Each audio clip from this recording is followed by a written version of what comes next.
is Sasha Moore, and I'm absolutely thrilled to be hosting today's event in collaboration with the FBAA and the Artemis Space. Before we delve into today's session, and it's going to be great, it's going to be packed full of insights. I wanted to give you a little bit about why we've started this webinar series, and it's very much to empower people. It's about changing paradigms, changing the way that we think, giving different frameworks, and really ultimately reframing the narrative. So then ultimately we can be more confident at work and also hopefully more confident in our personal lives as well.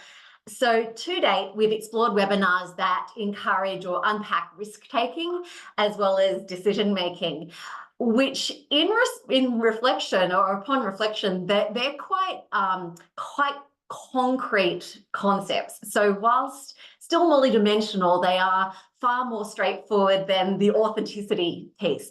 So today's webinar, The Power of Authenticity, is really to explore that what's turned out to be quite an elusive concept. So when we were first thinking about the topic for today, it really became apparent that in order to embrace risk, to create a risk-based, safe culture, to really then explore your decision-making, what's the foundation for all of that? So the authenticity piece really sort of came at the core of those initial webinar topics, because unless you're really confident in your skin, unless you're very connected with your values, it's very difficult to navigate these spaces, which is why I wanted to designate today's topic to the power of being authentic. That the more I started to research this concept, the more I realized it was opening a Pandora's box, because it is so elusive and it's so personal. So what I wanted to do is just come back to the actual origin of the word, because that sort of helps me in my boffiny state sort of give it context. So authenticity is the quality of being genuine, legitimate, and true. So three very big words. So it means that you're true to your own personality, values, and spirit, regardless of the pressure that you're under to act otherwise. You're honest with yourself and with others, and you take responsibility for your mistakes. Importantly, your values, ideals, and actions align. So today we're going to get insights on finding it, owning it, and acting by it. And with us, we have a fantastic lineup of speakers who will provide insights about how they identify and live by their authentic self, as well as give us some insights in terms of the upside of authenticity, both professionally and personally. So please join me in welcoming Sarah Wells. Hi, Sarah. Good to have you here. Hi. Loving the like 50s, 60s vibe. It's rocking. You got to own it. We've got Justin Dale from Contour Finance. Welcome, Justin. Hello. How are you? I'm great. Andrea Walton from NMB. Hi. Welcome, Andrea. Thank you. And Ruan Berger from Success and Broker. Thanks for having me, Sasha. Always great to see you. So the goal of this webinar, as I said, is to provide insights and perspectives from different experiences that may hopefully provide a different lens in considering your own challenges. That said, I do need to flag that the information presented in this series does not take into account your specific circumstances and should not be considered as advice or recommendations from the FBAA or the presenters. You should seek your own independent advice as to whether this information is appropriate to you. So let's get cracking. Oh, I beg your pardon. Before I just realized in my very limited screen share I've got on my laptop, Kylie Walton, I apologize profusely. We've got the infamous Kylie Waldock, who's also here. Welcome, Kylie. Thank you. Really happy to be here. Thanks, Sasha. Okay, and thanks for the nudge. You can tell that this is very off script.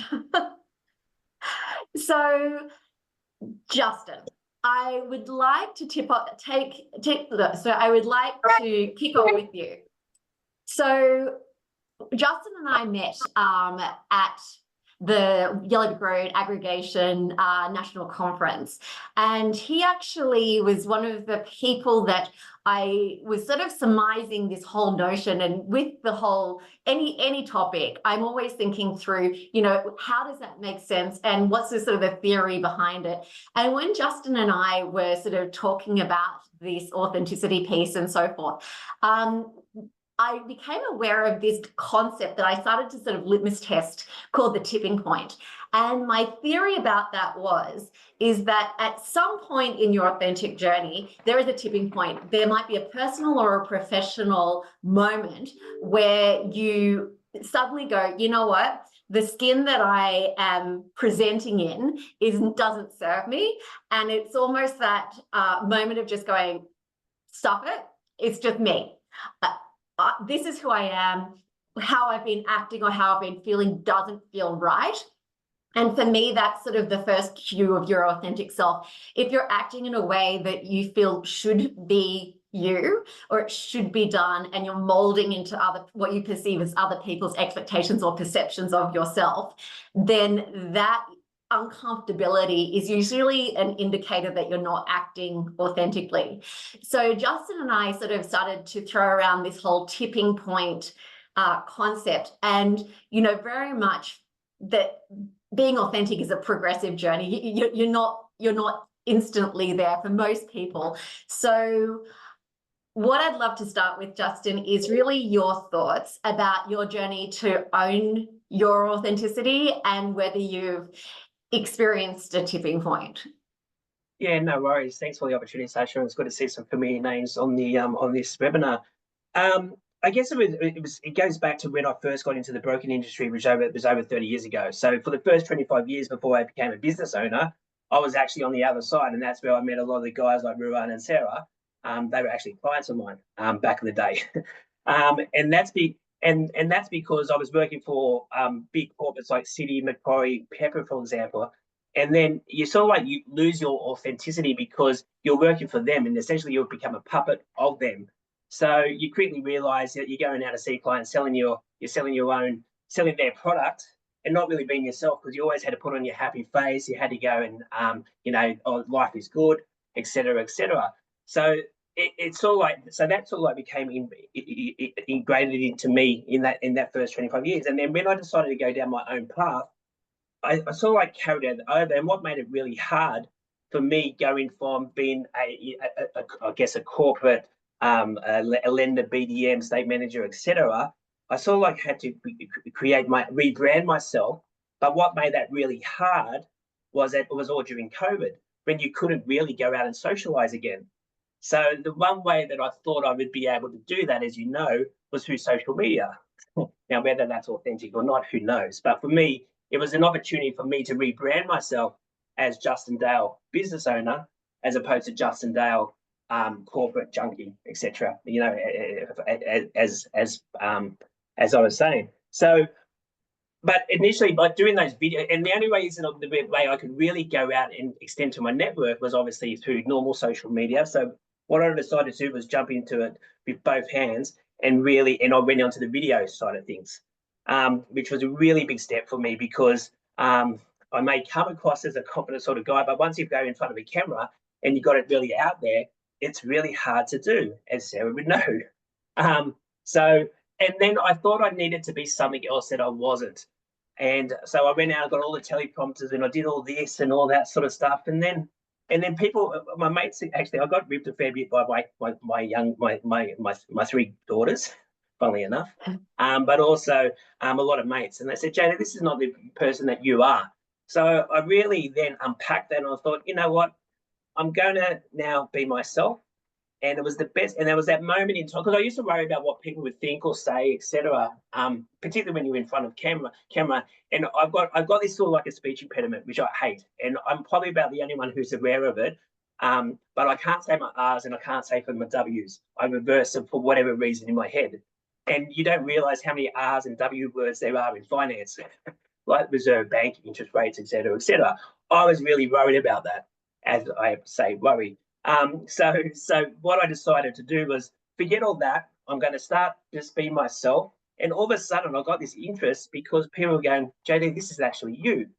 So I kept on developing that just to get more video content out there, just to talk about education, because that's the one thing I'm really passionate about is education, like we're doing today, and really educate people of my generation who are still learning about mortgages or trying to get into the mortgage, or my children's generation who are in their 20s going into their 30s, who really don't know where to go. And from that, it's sort of like the output of that and the feedback I got was really good. So now the videos, when they first went back into them, where I was dressed like this, which actually I've got now shorts on underneath, but dressed like this. But now that I'll just do it on the beach, I'll just do it at a moment in time, and I'll just do a thought in my head. And to test that theory, I went off it for a couple of months and didn't do anything because I thought, oh, you know, I wasn't getting the response that I wanted to. And then the moment that I went back on and did a video, then I got all these responses back. Oh, it's so good to have it back, etc. So at that point, that's when I realized that it took me 30 years to be actually comfortable in myself, confident in myself, and really don't give a rat's ass what anyone thinks. And that, to me, was a really major point in my life, not just professionally, but also personally. And it's been mind blowing for me, the effect that it's had. So that's it. No, really.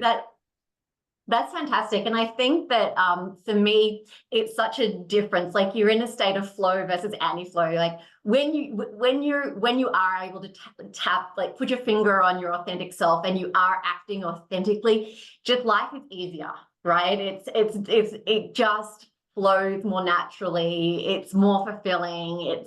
I find it far less draining, and I've chameleoned into so many different perceptions of what I should be over time.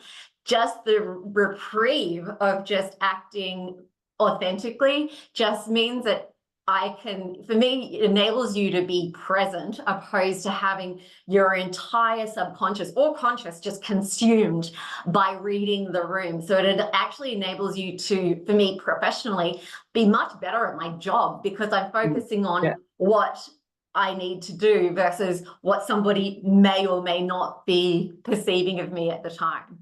It really took the pressure off me from having to worry about what I do or say, because yes, I may say some silly things at times, but it was just me being me. And then if I could just not worry about that boat, that part of it, I'm actually a much better business owner, broker, partner in just life, etc., father, etc., in all aspects. And that was the detriment of the 25 years being in corporate, because you become immune to that. So being able to run out my own business now, for people to see the real me, it's been massively huge. It's had a huge impact in my life, which I'm most grateful for, actually.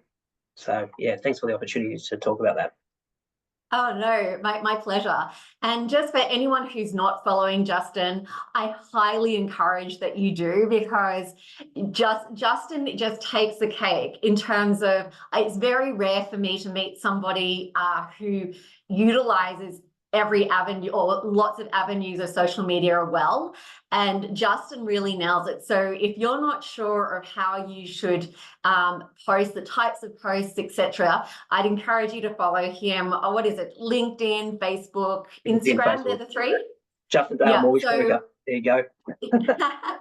And the other interesting thing with that as well, in terms of really choosing that medium for your business, that I love with what Justin's done, and by putting himself so authentically out there, it's really broadening the demographic of who your market is, which again, for you to be yourself and for you to resonate across generations, and using that social media is really hats off to you. Yeah, thank you. I really stick to Instagram, Facebook, and LinkedIn. I don't understand Snapchat. I don't understand TikTok and all that. So I'm not going to bother, because I'm a little bit too old to worry about all that stuff, and all those younger kids can do that. I'm as happy just in my own little space and just progressing and learning along the path. So yeah, so it's been a really life-changing experience, what I've been able to do. So it's nice to share. Thank you. I love that. Thank you. Well, Sarah, I'd love to go to you next and to pick your brain. So again, in terms of your thoughts and of your journey into embracing your authenticity, and whether you've experienced a tipping point. Look, I think if I can sort of loop back to sort of really dovetail off the back of JD's, firstly, JD, you look the happiest I've ever seen you. And that is Oh, testament it's to nice. being Thank our you. authentic selves. And I wanted to share that. I think, we have a series of tipping points. Probably the two words that sort of come most from, JD's experience is masking and being an ambassador. So the way that I like to look at things is, rather than having this imposter syndrome or being, inauthentic, is to look at it through the lens of we mask and we also become ambassadors. And where I look at ambassadors is whether you're in a corporate world, you're representing another brand, you're a broker in someone else's business, or you are simply just being an ambassador of the person that you think you need to be accepted. Because at the end of the day, we all want to be liked. There's lots of terms out there at the moment like people pleasing and being authentic, and I really try and look at things around the fact that we all have a journey and a series of tipping points. And from my perspective, my biggest tipping point was when I decided to go into media, because I copped a lot of criticism from why am I doing it? I don't know enough. Why am I talking about the stock market? She's just a finance broker. I'm a 45-year-old woman that is successful, intelligent, is neurospicy, but I also have a master's degree. Like, I'm not stupid, and I wouldn't go on media if I was stupid. I didn't choose to pursue media because I want to be famous. I did it for 3 reasons. One, ANZ gave me a chance. They backed me and they gave me some training and confidence that my voice mattered. Secondly, I didn't see anyone out there like me that resonated, that I would look at and go, hey, they're interesting, they're different, and they make finance fun and interesting. Because I want people to engage in their FQ. I want people to think about that finance is something that is attainable and easy. And I also wanted to do it because at the end of the day, as mortgage brokers, we want to be seen as being professional. And if we're too afraid to take criticism because we're not a planner or an accountant or an economist, then how can we authentically say that we make meaningful differences in the lives of Australians? And we do. We look after nearly 70% of homeowners that choose to refinance, business owners, people that want to engage and learn more. So for me, it was really that point where I went, you know what, I'm going to now go put my head on national TV. I'm also going to write. And I was a kid that was too afraid to write. I've always been relatively good at talking, but writing was my biggest fear. So, I chose to write for the West Australian in review. I chose to let my voice resonate and see whether other people identified with it. And that was a huge tipping point for me when the feedback I got from my media agent is, you're too perfect. I'm like, what do you mean? They're like, you're too perfect. It's like, well, isn't that what we're supposed to be on TV? Be yourself. Because I was like, I tilt my head when I talk, and I had someone say, oh, she tilts her head, she looks stupid. My media agent said, do it, it makes you real. I talk with my hands. I don't always use big words. I make things fun and simple. So, to anyone that's here today, take what JD said, take what Lauren said, take what Andre's going to say, take what we all are going to say, and find your version of either dropping your mask, which is something that I did for many years because I felt that I needed to be perfect, or being an ambassador, because it's not going to serve you. And when you get to a certain point in life, it just gets too tiring. So if you can take it off, maybe not all the time. I certainly put my mask on when I need to some days, because it's not about, for me, being inauthentic. It's a safety measure that we do in the world, because the last thing we want to do is be criticised by people, but we all judge, and we judge ourselves the worst, particularly women. Thank you. And I think it's a really good analogy in terms of having a mask. And I'd be interested in when you realized that you were wearing a mask, in terms of, was there a role, or was there a point that you actually realized that this mask no longer served me?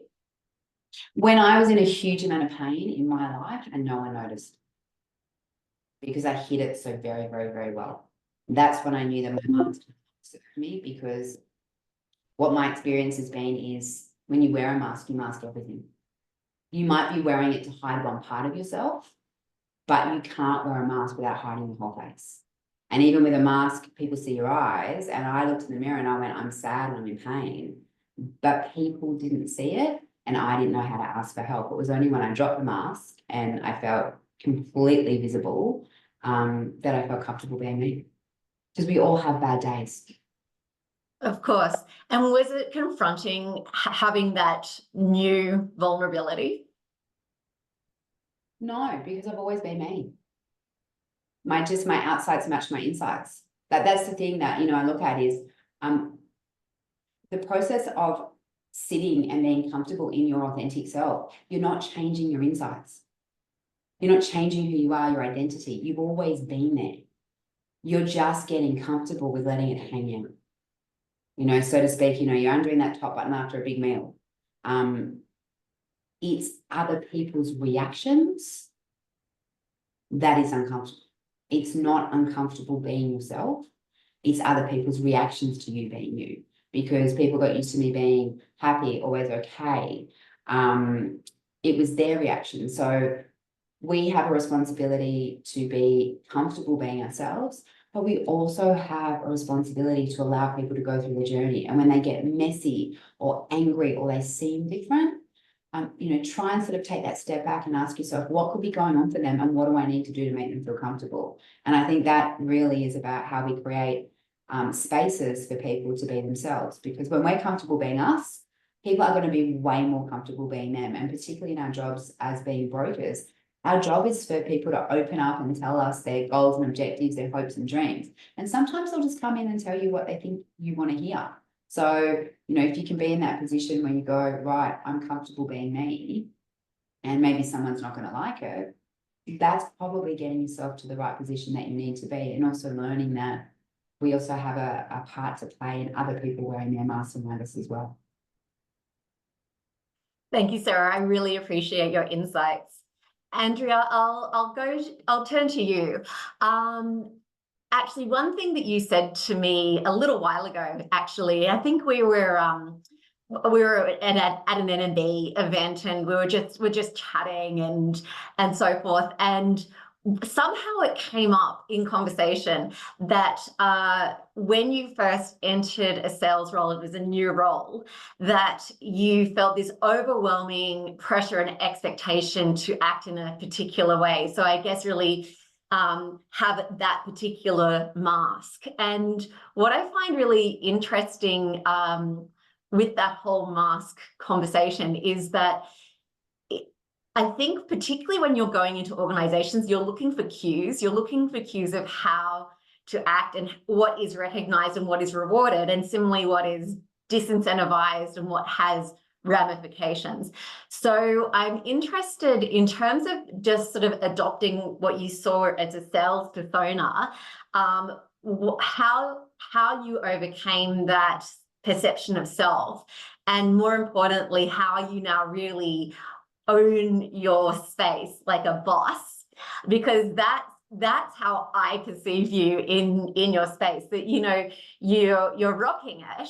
And so it was interesting for me to again then appreciate also that you were vulnerable and sort of you shared that story. So I want to hear about what you thought you needed to be, how you knocked that down, and now how you've rebuilt your role to be as you are. Yeah, thank you. Thank you so much for those kind words. I do feel like a badass boss most of the days. You are. I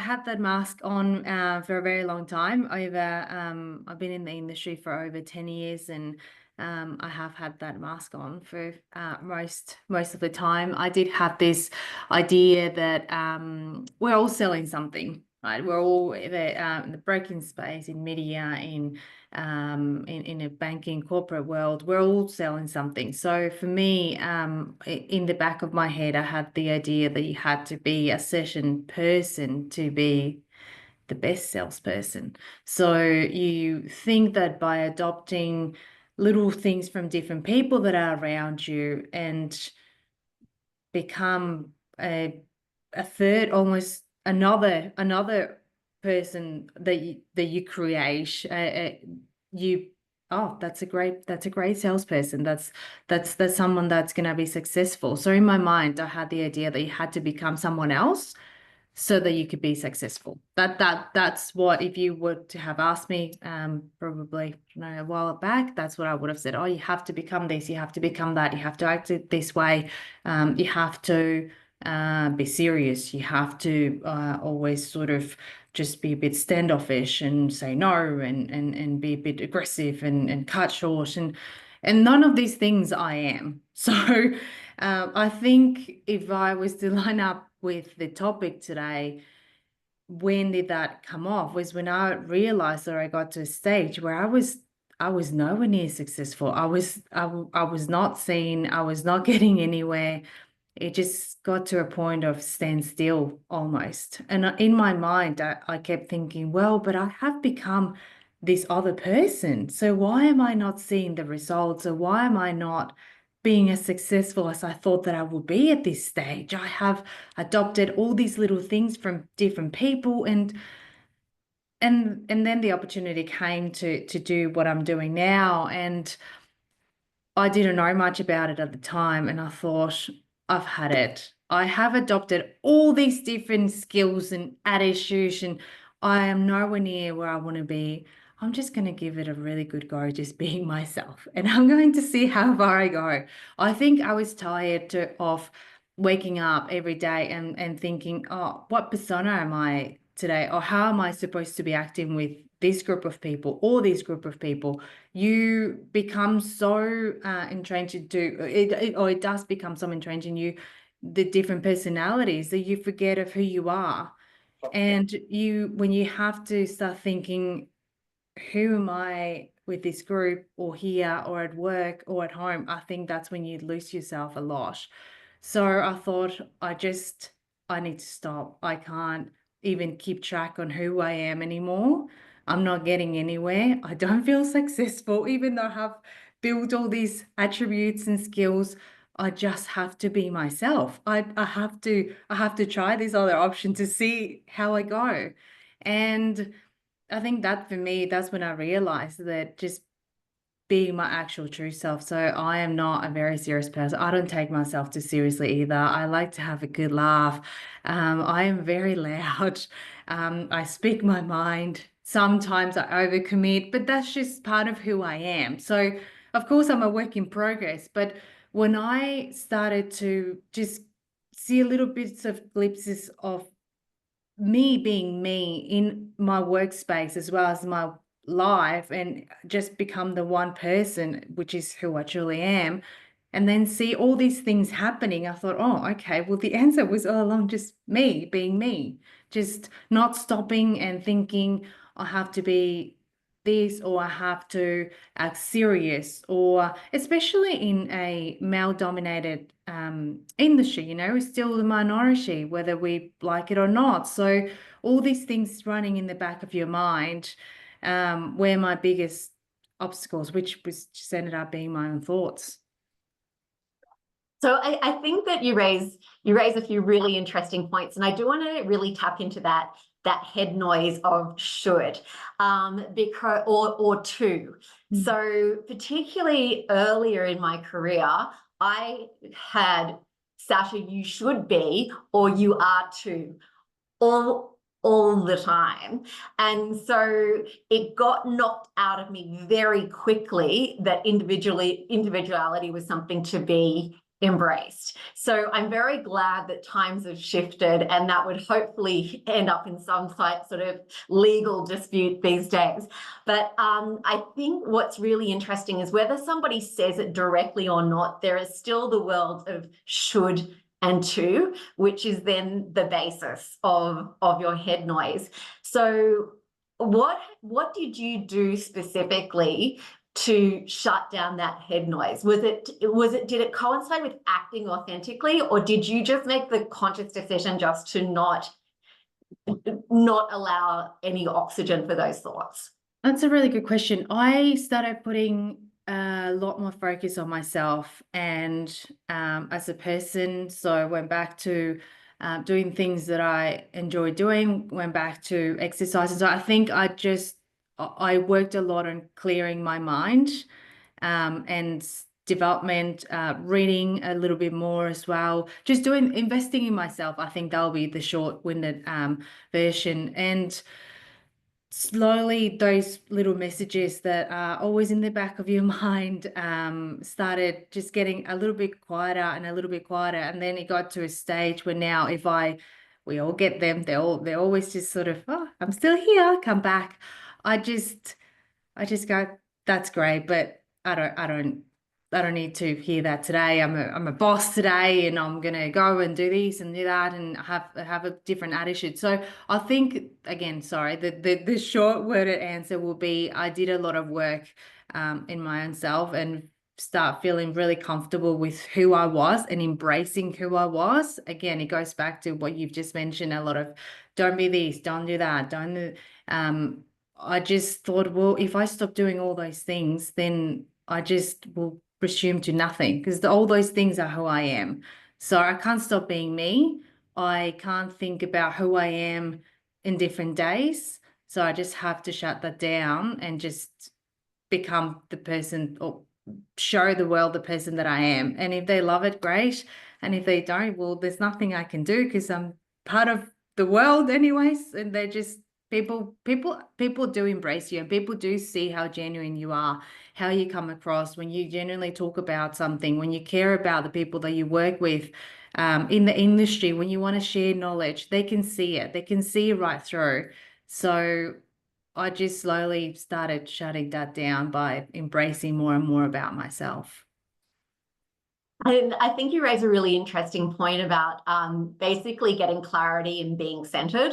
And definitely I've found that if I don't go for a run or do some sort of exercise first thing in the morning, it definitely affects my day. I joke that it's sort of like it sweats out the gremlins for the day. So and in the absence of doing so, it's definitely a more difficult day for me. So I think that prioritization on being centered, and whether that's, you know, going for a walk or whatever it is that works, but just to bring your base level down and just extinguish the gremlins.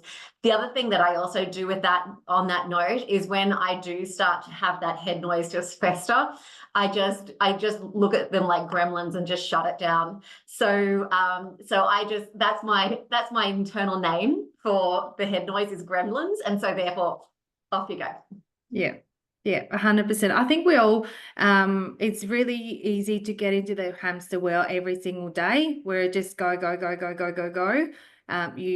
We just have to really invest. I know this is said all the time, but you do really have to invest time in finding out who you are before you can go out to the world. Again, then that's when I realized, okay, I'm actually not selling, when I was in banking, a product. I'm not selling I'm actually, it's me going out to the world. So if I invest in myself, then everything else will be just what will follow. So just taking time to find out who you are, which sometimes we don't find out until a bit later in life. I wish I knew who I was, 15 years ago, but anyway, it's never too late. Imagine all the juicy stories you would have had lost if you knew who you were to start with. That is true. And all the fun finding out as well. Exactly.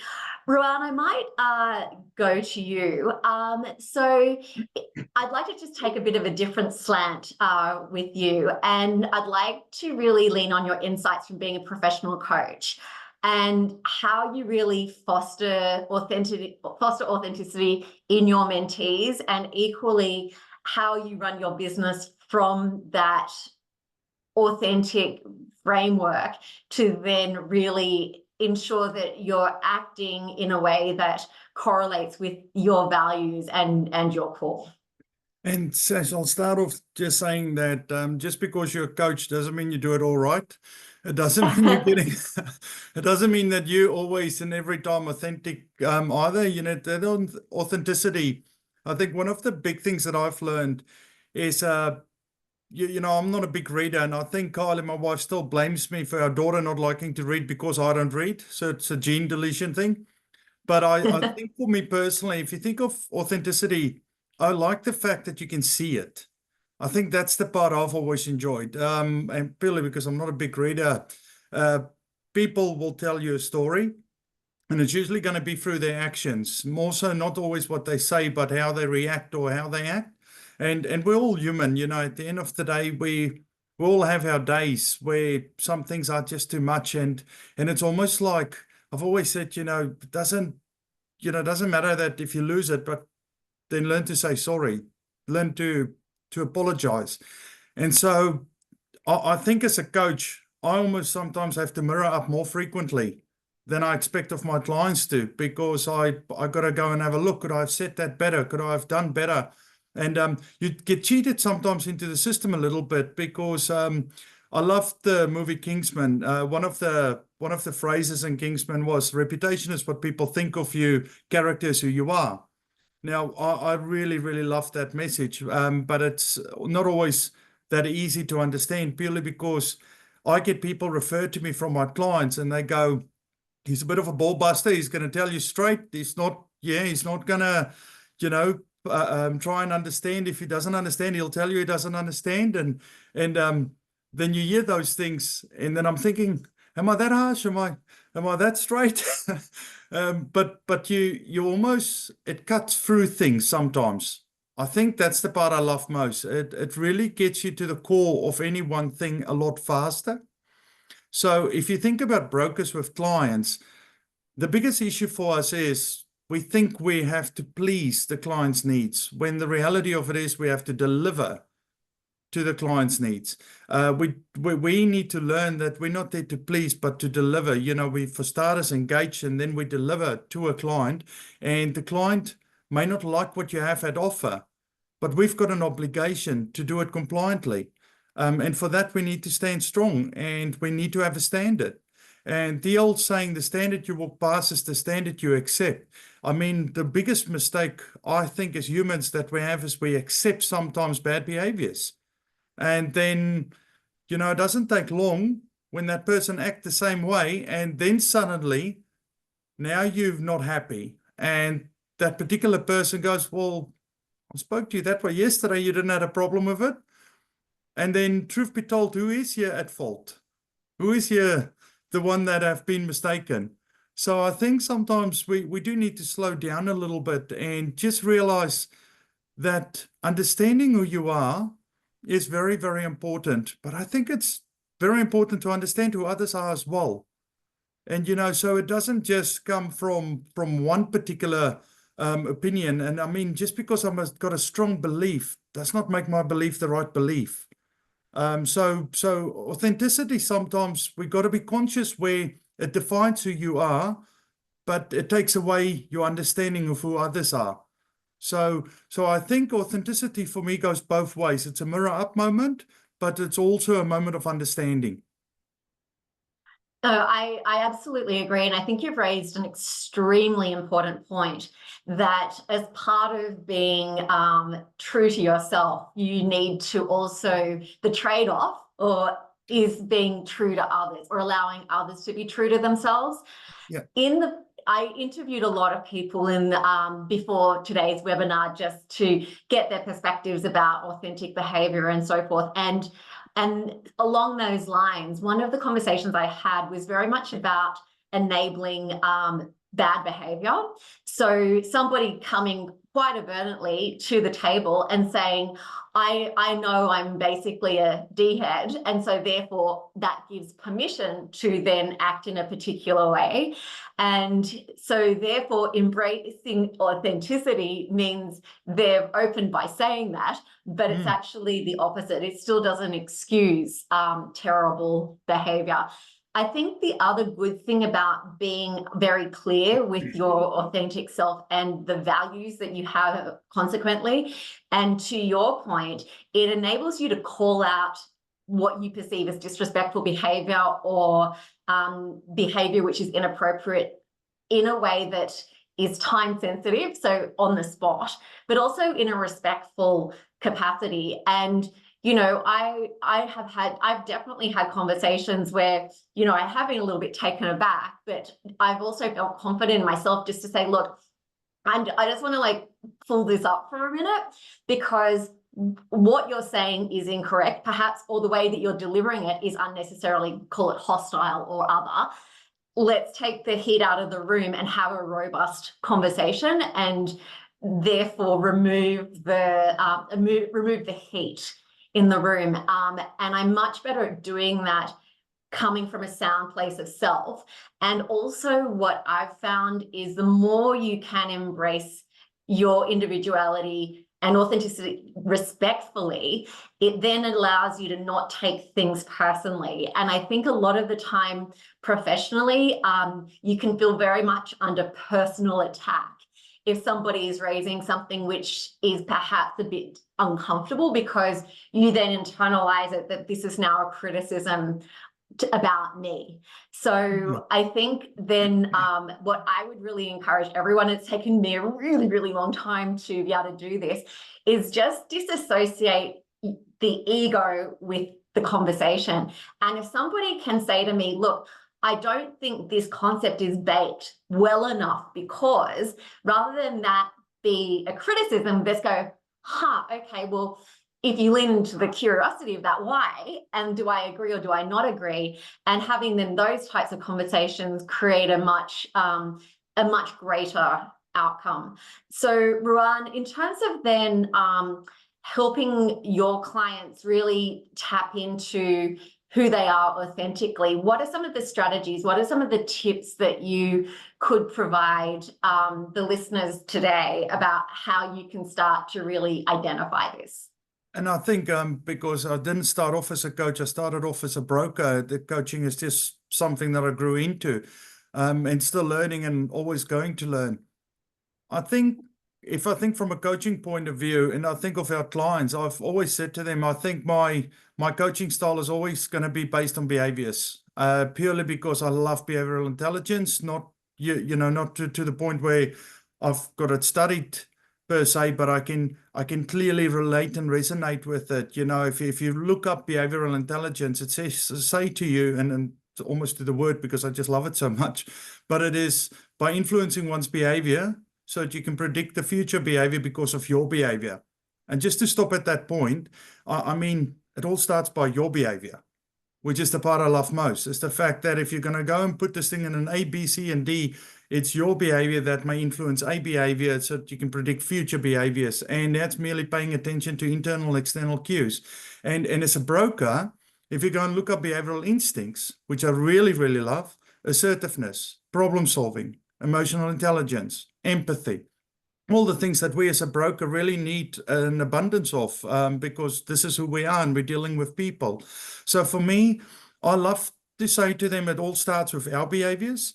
And then also just a little bit, because as you can, I'm South African, and I mean, then you have to think about authenticity also as a cultural influence. And I say this today because as South Africans, we could be quite abrupt. I just get quite taken when people go to me, you the first South African I like. And I'm like, what? Well, what does that even mean? I'm trying to understand that part. And so then I'm thinking, okay, so South Africans were already clearly, but we're quite forthcoming in our views, rightly or wrongly so, and I say rightly or wrongly because it depends who you ask. But again, this is the part what I love with being with authenticity, is the fact that you don't just try and make sure someone understands where you're coming from. You try and make sure someone understands the variations of the same point. And I think that's, for argument's sake, just because someone says something and I don't agree with it, you said it earlier, if I was to say to you, so what you're saying is, so if I was to think of it this way, is that okay? Yeah, that's fine. No problem whatsoever. I think it's just sometimes our authenticity gives us an ability to pause, reflect, and then activate. I love that. Thank you so much for your insights. Anytime. Kylie, I'm going to segue to you because I know that this type of discussion definitely leans into the territory that I'd love for you to give your insights on. So as a CEO, you're in a really crucial position to shape culture. So I'm interested in your views about how you encourage authenticity but equally a safe and respectful place of growth within your organization. It's so interesting hearing what everyone has spoken about today. And, you know, when I'm hearing everyone talking, I'm kind of going, yeah, that's exactly how I felt. I've also gone through those moments where I had a turning point myself, where you just went, I'm so exhausted from this, feeling like I've got to play a particular role. And you reflect on the energy that it took out of you. And so for me, in the role that I play as CEO, it's really important that the environment that I create is one where people can come to work and feel like they can be themselves. And equally, there's a whole reason why I have a team is because they're experts in what they do. Or they're starting their career and they're curious about, you know, being able to grow and learn. And so in order to do that, and for us to succeed as a business as well, it's really important that there's a lot of curiosity and a lot of questions. And I always make sure that I forewarn my team and anyone new to the team about the fact that I ask a lot of questions, and that it comes from a place of curiosity. And equally, it's so I can seek to understand rather than jump to a conclusion. And like Ruan has said, you know, this doesn't mean I'm perfect. There are times where under pressure or in moments of tension, you might not come across or you know, you jump to a conclusion. And so you got to stop and hold yourself back and go, I need to do that differently.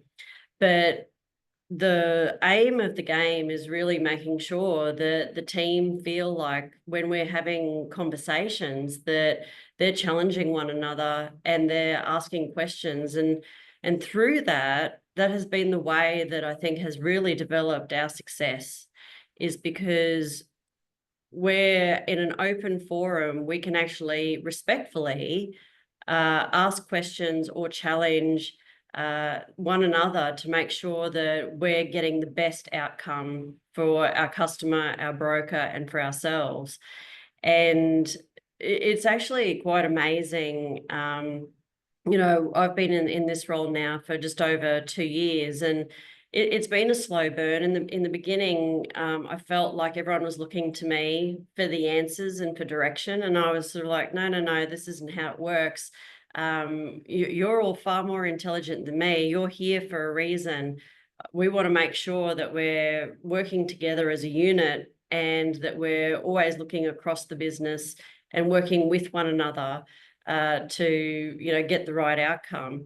And when others come and participate in our business, they see it and they're actually surprised by it and how healthy it actually is. It's not a personal attack. We're not playing the man, we're playing the game, and we're making sure that we're getting the best outcome for everyone, but we're holding one another to account. And it's not something that happens overnight, but it's being able to make sure that we're always, you know, trying to see from different perspectives and yeah, just basically asking a lot of questions. And to the, you know, when everyone was saying about authenticity, people can see it. I also think they can feel it. Having been a banker myself, you know, when you're sitting there with customers and if you're not being genuine with them, or as Ruan had said, you're not there to just tell them what they want to hear. You've got to actually make sure that you're presenting a thought out argument that is going to put them in the best situation for themselves in the long term. And you have to have tough conversations sometimes. And that isn't easy, but you need to make sure that you're presenting that in a way that's honest, respectful, and most often, despite maybe not getting the outcome that they wanted, they'll be very grateful for it in the long term, and they can actually feel that. And that's where you get your repeat business. That's where you get the ongoing engagement. And I've transferred that into my team. When you have one-on-one conversations, or you have to sometimes have difficult conversations, there's no point beating around the bush on any of this stuff. And people find it more often than not quite difficult to have difficult conversations or direct and respectful conversations. But what I find is you get a better outcome quicker, and most people are grateful for the honest feedback, and that they can move on and get on with what it is they're wanting to achieve, and everyone's better off for it. So there's a number of things that sit within this, but the really encouraging an environment that everyone feels like is genuine and they can be themselves when they come to work is critical. And that's how I think, in turn, we've got people across the whole team that are invested in what we do because they feel that they can be who they are when they come to work, rather than feeling like they have to put a mask on or be a particular type of person. Because I'm a big believer that we recruit people to be a representation of the community that we serve. And so you need that diversity in thinking, thought, behavior, in order for us to really get the best outcome. No, I love that.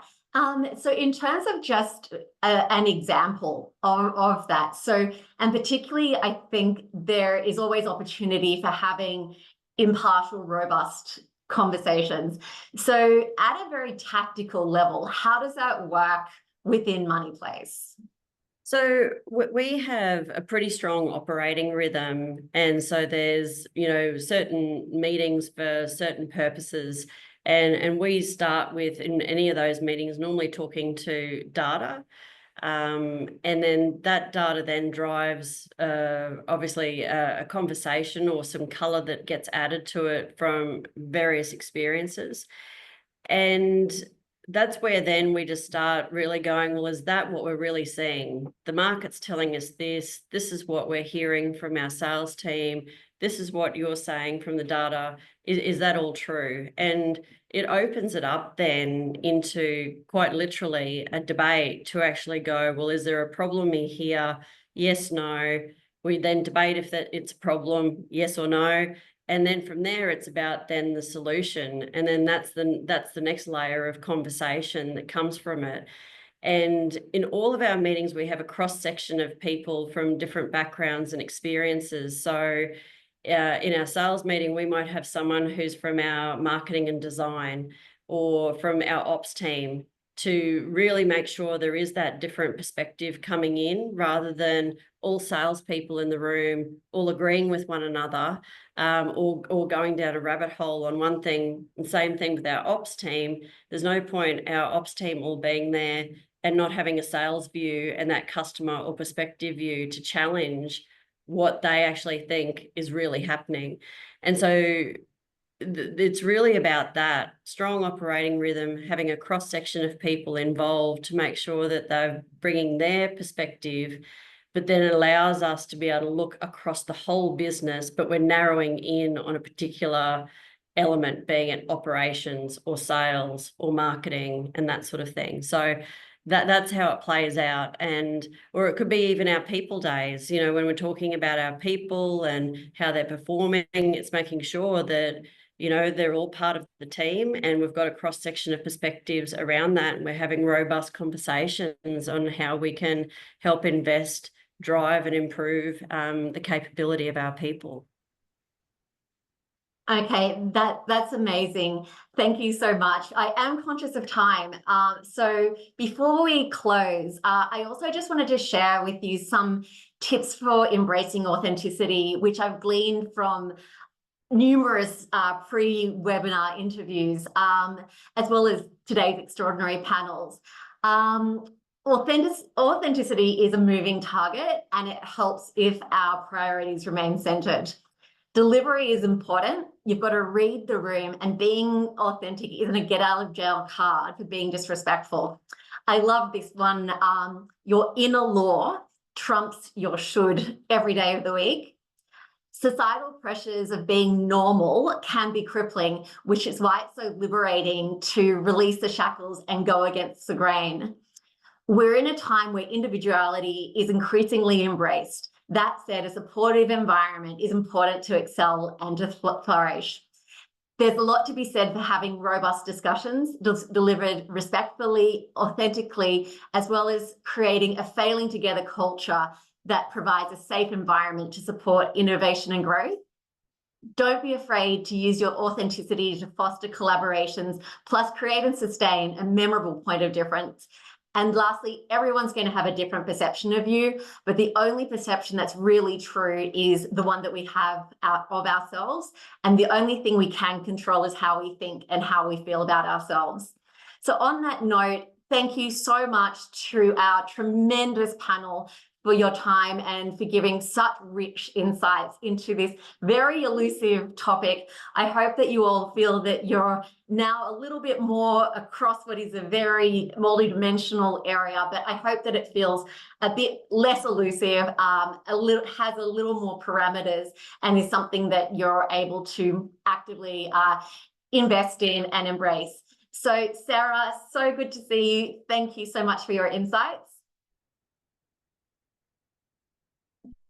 Justin, same to you. No problem at all. Thanks. Andrea, it's so good to see you. Thank you so much, Sash. Thank you. Kylie, amazing insights. Thank you. And Ruan, really appreciate your insights. Anytime. Thank you so much for having us. Thank you so much, and I will look forward to seeing you all in the new year. So this is the last of the Ignite webinar series for 2024, but I am up to my eyeballs with interesting topics and ideas for 25. So watch this space. Until then, goodbye and good night.